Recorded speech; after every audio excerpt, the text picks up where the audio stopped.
Okay, welcome everybody. Give me a thumbs up if you can see me and if you can hear me. Virtual thumbs up. We always appreciate anybody who could start their video. So we're not teaching to some blank heads. We're going to be Rabbi, start. I see you and I hear you. There you go. I like that. Good job. Okay. Hi Margie. Welcome. What's doing? What's going on? Okay. Did everybody get the source sheet that I sent? I sent the link to my Dropbox, the source sheet in the chat. Not that it's necessary, but it's nice. Some people asked for it last time. Yeah, now could I get it? You in the chat, Grace, or no? I doubt it. I'm too old for your chat. Too old for the chat. It's not really. We're trying to make it not a chat. It's like updates, but yes. We'll try to send it to you later because I'm in. Okay. Thank you. Okay, so we're gonna start. We're being punctual is one of the top things of the class. We're out after about anywhere between 32 and 35 minutes for sure. Okay, so we're on our second lesson. So last time we met was a really great introduction to the world of berachot. Thank God I got a lot of great feedback from people. They said that they really, they definitely had a different perspective of berachot, and that's the key thing is to connect to Hakadosh Baruch Hu. That's why we have all of the halachot that we do, and that's why berachot are so special, because they're able to connect connect us to Hakadosh Baruch Hu. Now we're going to start to get, to the nitty gritty of the halachot. One of the more complicated aspects of laws of berachot are the laws of borei peri ha'etz and borei peri ha'adama. The blessings to say on fruits and vegetables. So it's probably going to take us 2 lessons. I'm not going to cover everything on the source sheet. This source sheet is much more in depth than what we're going to be covering. It's a lot of sugyot in the Gemara. We're going to be touching on a few of them, but I want to try to make it as halacha ma'aseh and as user-friendly as possible. So we're going to start and we're going to introduce the topic. We're going to start in really a roundabout way. And I start from this source because I think it's important to understand about fruits and vegetables, this halacha, and this is very practical. So we're going to start with source 1. Source 1 is Talmud Bavli Masechet Berachot Taf Lamed Tet Amud Aleph. I will read and I will translate. Amar Rav Papa. Rav Papa stated, Peshit Ali, it is simple to me, right? Meaning it's easily understood. Mayad silka kesilka. The water or the liquid from a silka counts as the silka itself. So we have the silik on Rosh Hashanah. Does anybody want to unmute and tell me which vegetable the silka is? Does anybody remember? The silik. Does anybody remember? Is it leek? Swiss chard? Right, so the Swiss chard. Right, so we have the Swiss chard and the leek. Sometimes they're interchangeable, but yes, either one I'll accept as the answer. The Swiss chard is usually the keret. The silka is the right is the leek. So we have this. So, but what does the silka mean? We don't not important what it is, but more the vegetable. And we can also see Rashi has a mahloket as to what not. You see that identifying the vegetables sometimes in the Torah is more complicated because the Rashi is going to say it's something different. Mayad silka kesilka, umayad lifta kelifta. Lefet is a type of turnip. Umayad kulhu shalke kekulhu shalke. The water of anything that is shalke is considered shalke. So now what is shalke? Shalke means, I'm going to say boiled, or pureed is really the best way. Meaning what they used to do is they used to just cook a vegetable, just keep cooking it, hours and hours on end, and the liquid that would drip out of the vegetable would collect, and then they would eat that soup or that porridge that was from the vegetable. So this source is telling you Maya de silka kesilka, and anything that is shalak, shilke, is considered that. So if I have literally a liquefied sweet potato, according to this, what would the beracha be? Anybody want to be bold enough? Adama. Okay, it would be Adama. Very good. Exactly. It would be Adama because the blessing on an actual sweet potato is Adama. And all you did, you didn't add anything to it. All you did was change the form and you sort of made it into a puree. So that beracha, according to the Gemara, which is what we're going to get to, is it maintains its beracha. So the klal that you're going to write in summarizing source number 1 is, we learned the klal, I highlighted it over here, you're going to write mayad silka kisilka. And in English, what you'll write is you'll say the liquid of a, sorry, we shouldn't say liquid, the liquefaction of a vegetable maintains the beracha of the vegetable itself. Now, interestingly, when we do this Rashi says maya de silka, the water of the, maya literally is water, but meaning the liquid from this silik is, what is silka? Tavshil shel teradin. Rashi says that silka are beets. Teradin are beets. The Gemara also struggles. Sometimes some people say beets, some people say turnips. We said before lifta was turnips. There are a lot of machlokot as to what they mean, but they're fruits that grow, vegetables that grow from the ground. Kesilka, meaning what does it mean? What is it? Rashi, what's bothering Rashi here? What's bothering Rashi here is what is considered, it says mayad de silka, the water of silka is like silka. How so? Silka for what? So we say silka in terms of beracha, le'inyan beracha. Okay? So that is the summary of source number 1. Very important klal that we see that the liquefaction of a vegetable maintain the vegetable, that if you just ingest that liquid, it has the same beracha as the vegetable itself. And we're going to obviously be talking more about that when we go to the Rambam. First, we're just going to go to gallery mode. Does anybody have any questions or thoughts on source number 1? I have a question. Sure, Margie. I'm confused. So do we go by that? Because I always thought when the form changes, then So beracha changes. So when it comes to vegetables, you're gonna see that. You're gonna see that. We're gonna get to the halakha. I'm happy that I piqued your appetite, but whetted the appetite. But we're gonna see now what Maran says, and we're gonna go into the Rambam. To just piggyback on what Margie said. So we're starting in reverse. We're saying this is really the halakha where we would be saying, what's the beracha on a smoothie? What's the beracha on applesauce? What's the beracha on split pea soup? This is the source. These are the sources for this topic. Okay, so the reason why I like, first of all, it's a very interesting topic. It's very practical because a lot of people, have smoothies. They have, they do the soups. And again, it gives you just an insight as to what the vegetables are. Okay, that answer the question, Margie? Good. Okay. Now we're going to go to source number 2. So let's go to source number 2. Source number 2, we have the Rambam. Yerakot shederachan lehishalek shilkan. If there are vegetables that are usually pureed or liquefied, the Rambam codifies it for halacha. Mevarech al me shelek shelahen bore priya adama. So it's very odd, but we're seeing the source in the Rambam. There could actually be a liquid, like you said, Margie, that I would actually, what would be the beracha of it? Its beracha would be adama. So if that's the way of preparing that vegetable, then you would have to say adama. V'hush shelakan lishtot miyemehen.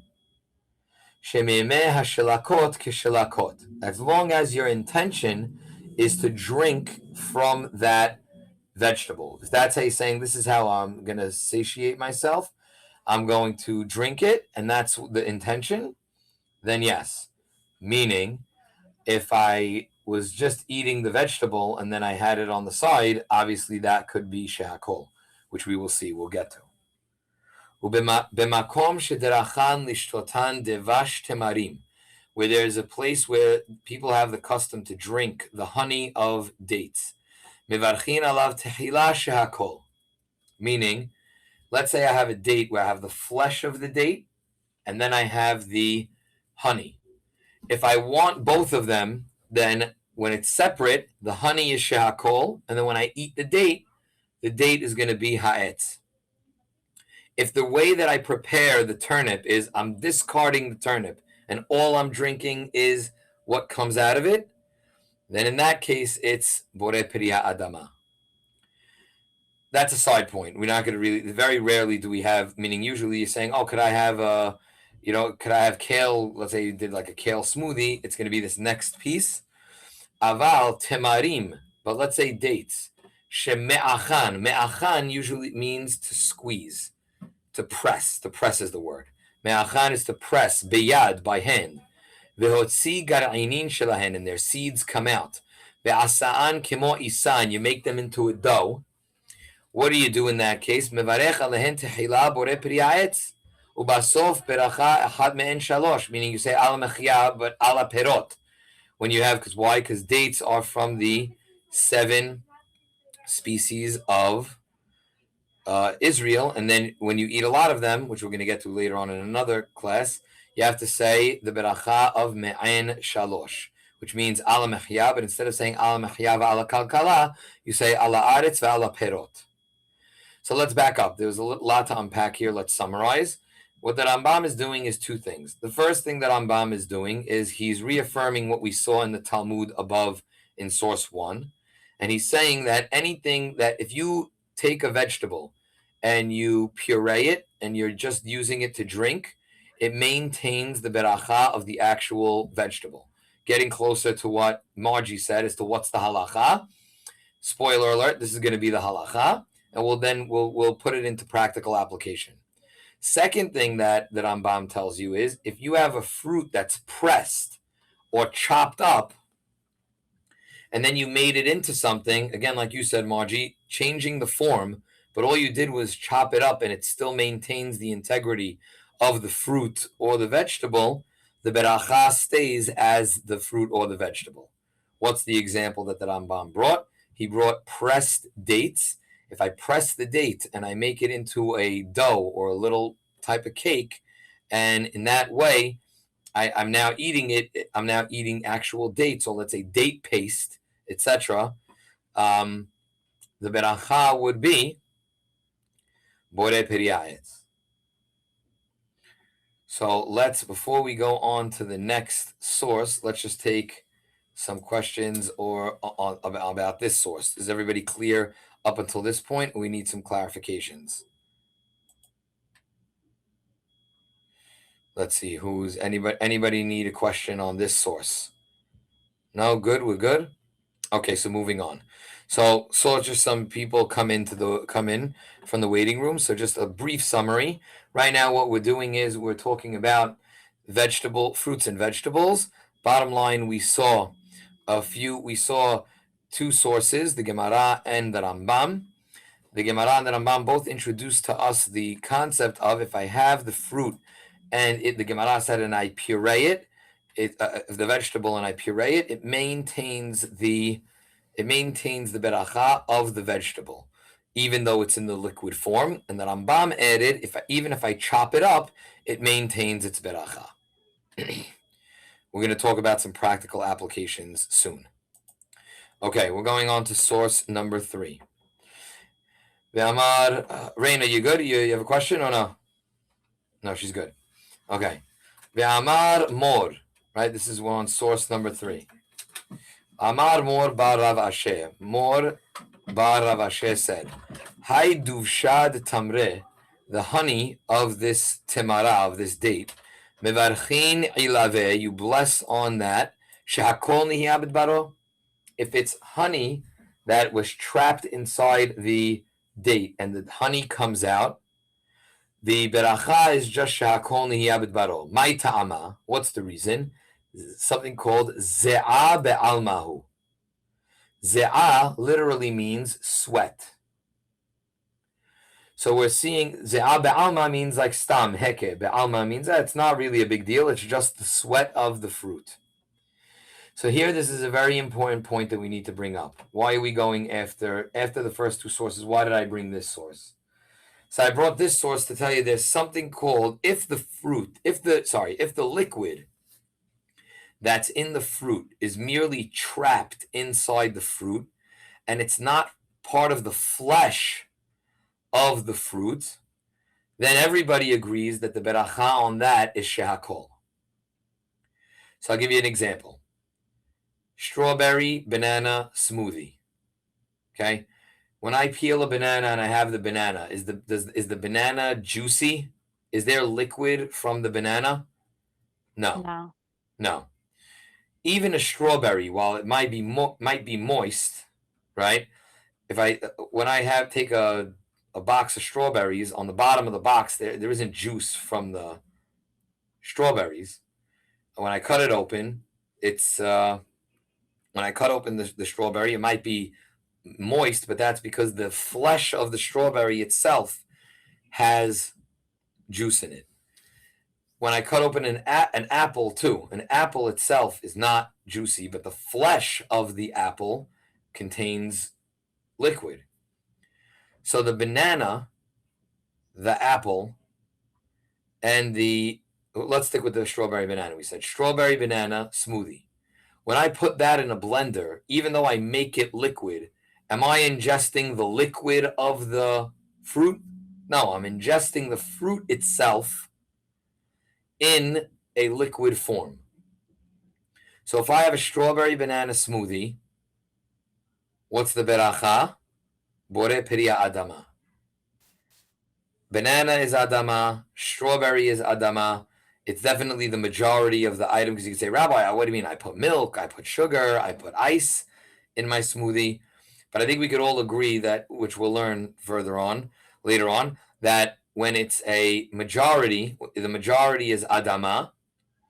So then we're going to say Adama. Now, a glass of orange juice,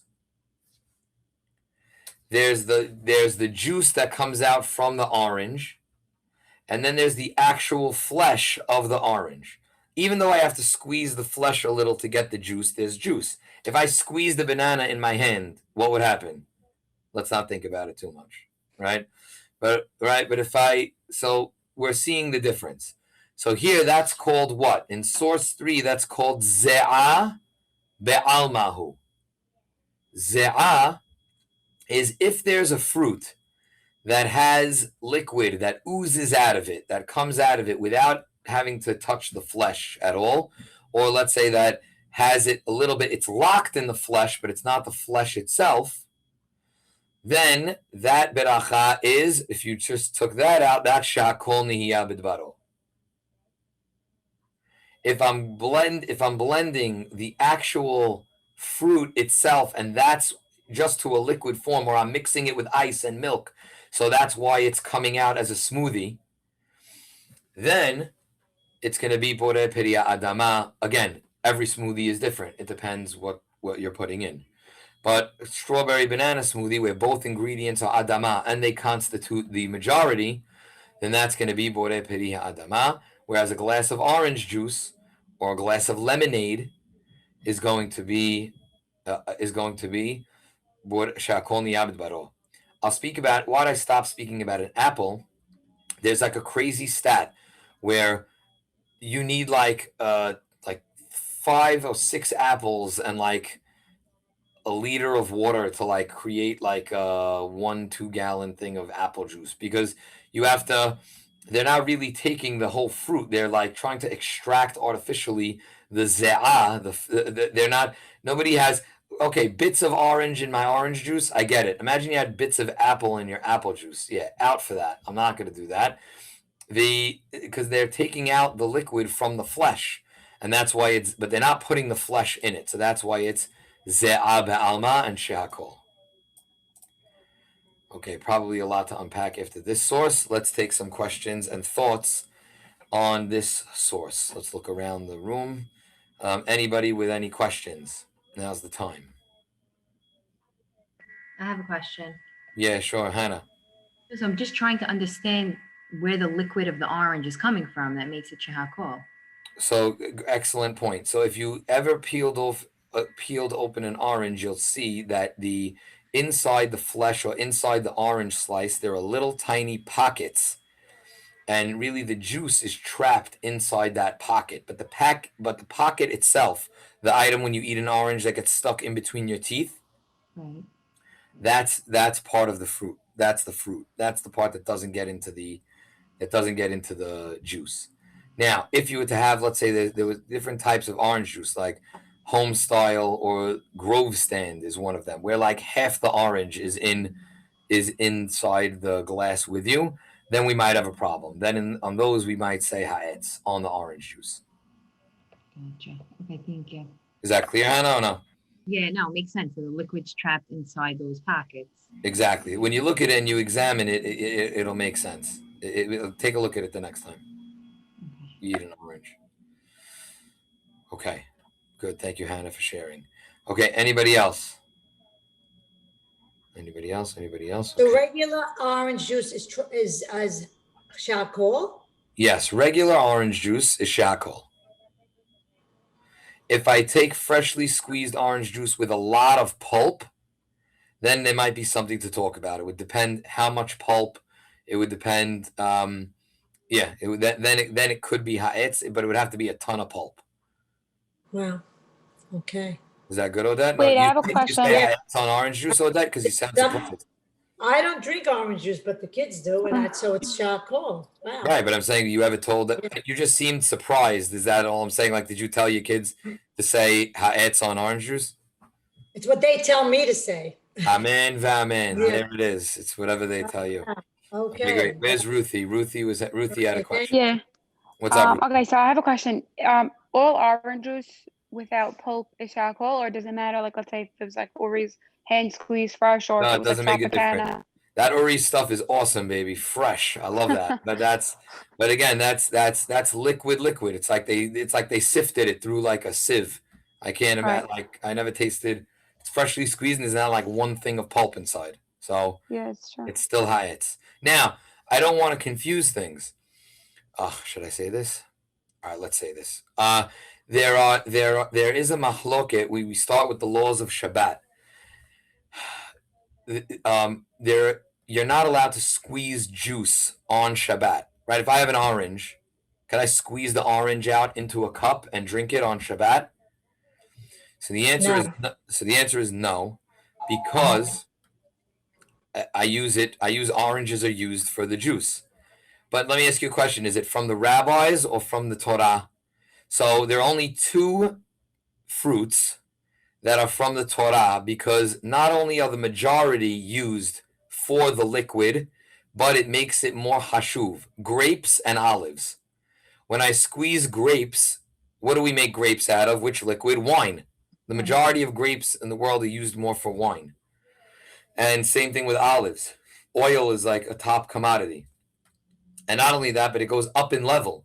So those are asur from the Torah. Under no circumstances can you ever squeeze grapes and olives. However, there's been in recent times, they said, okay, so let's say there's a fruit where now the mitziut means what's happening on the ground, meaning what's the modern day case, where the mitziut is that the majority of that fruit is squeezed, right? Or squozen, I think it's squeezed. Yeah, well, squeezed for the juice.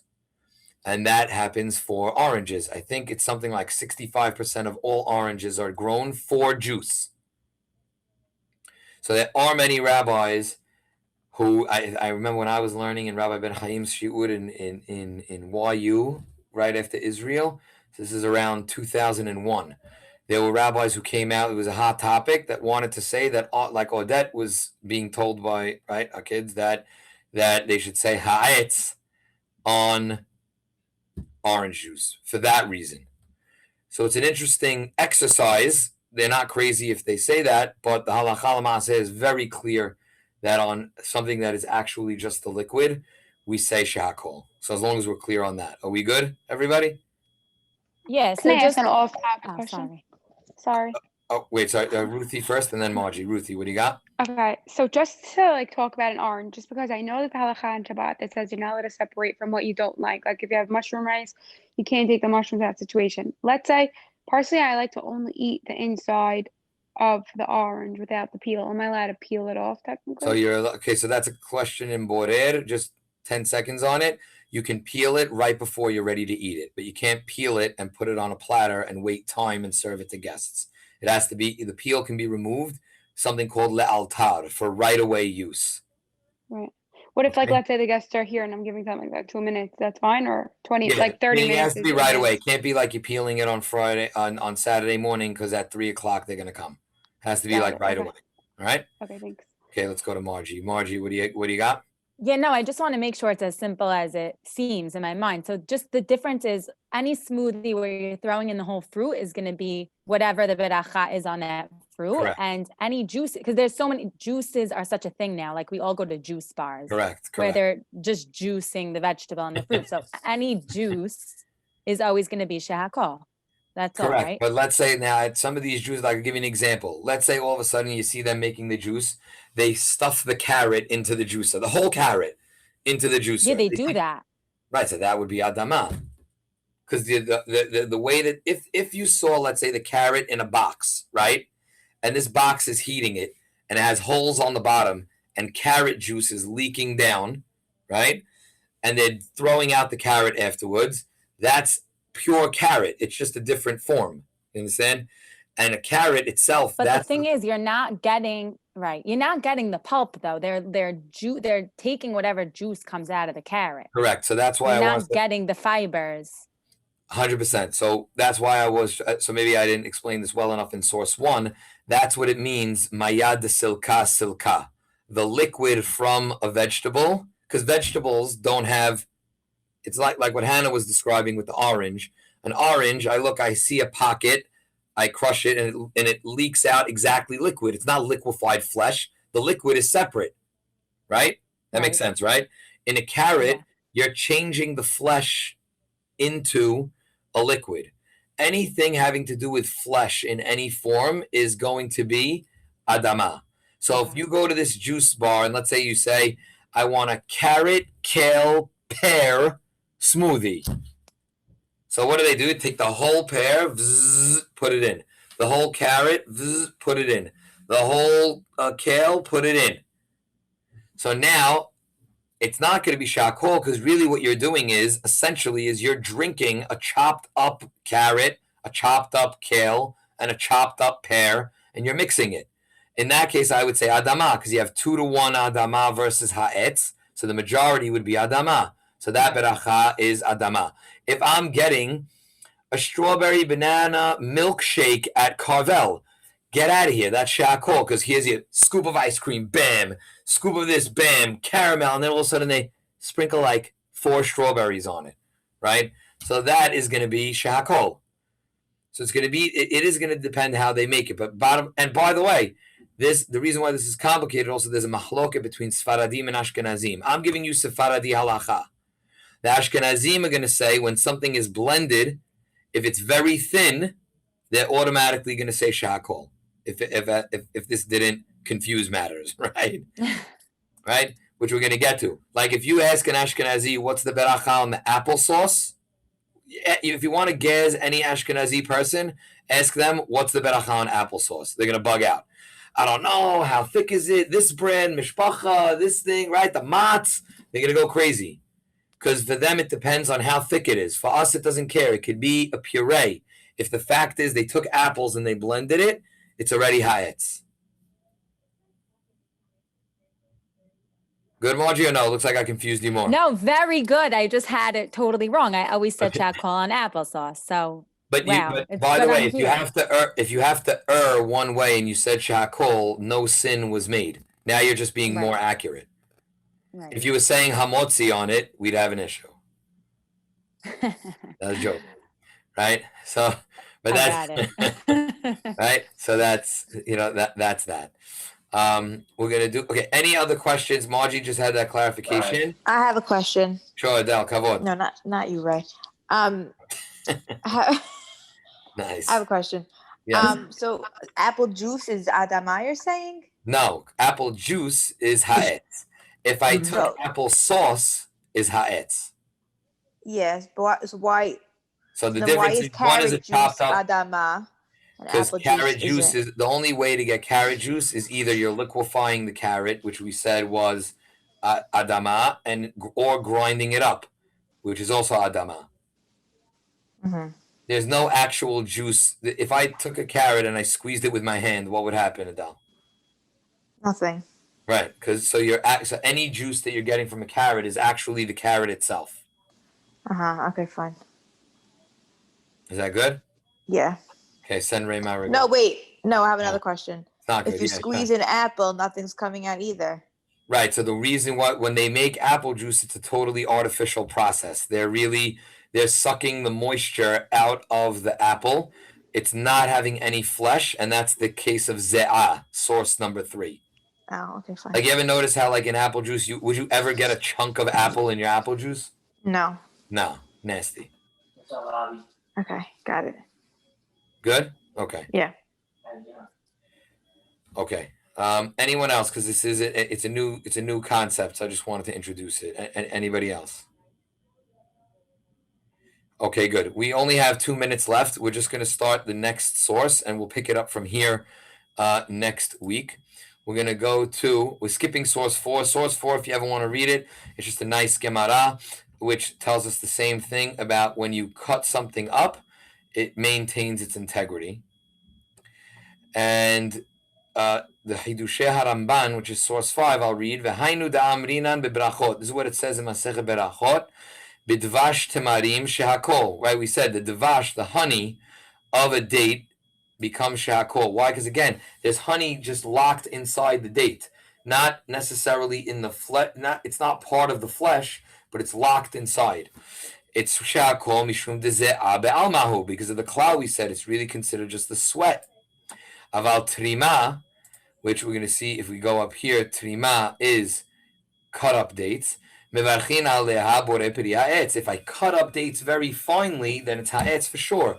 The trima hainu temarim shechokim legamre v'gom'im otam. What is trima? Trima, the Ramban. This is the Ramban talking, guys. It says if you almost pulverize the date, I chop it up very, very fine, and I swallow it. Why are they using lashon swallow? Because it's almost they did it as a liquid.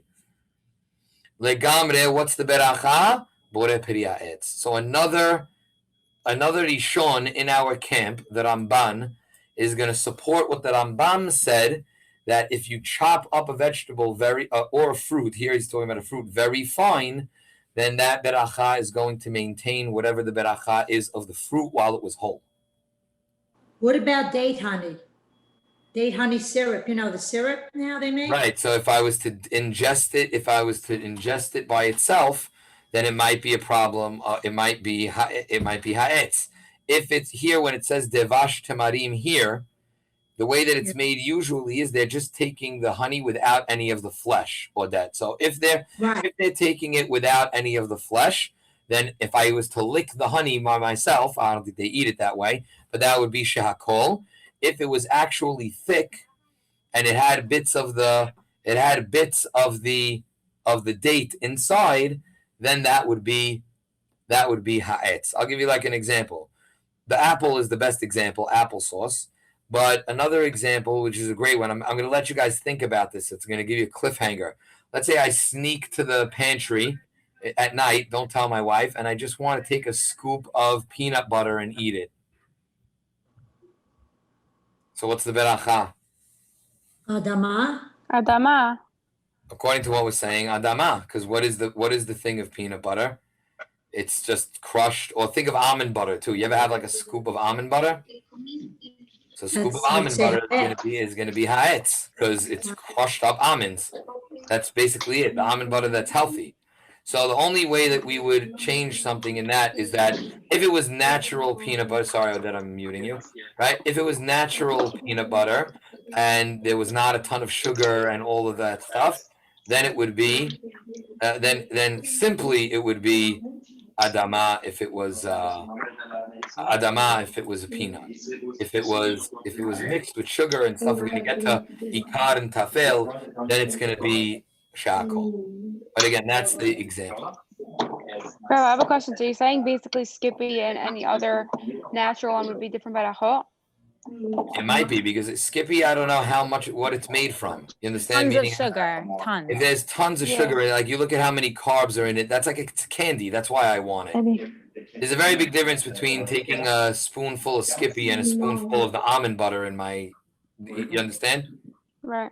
Meaning, essentially, I want to show you that peanut butter, there is a chance that it could be Adama. Because of a halakha, we're going to learn later that if I mix things with other things, then it's going to be an issue. Right. So if it's Right. all natural, then It's all based natural, on what it's we gonna be- learned, it's for sure Adama. Absolutely. Absolutely. Okay. Interesting. Wow. What a day. Thank you. What a day. Benchmark. We're going to sign off in a second. I just wanted to know if Helen had a question. She was the last person. She was unmuted. Helen, we good? I think she's good. I think she's under attack from the Okay.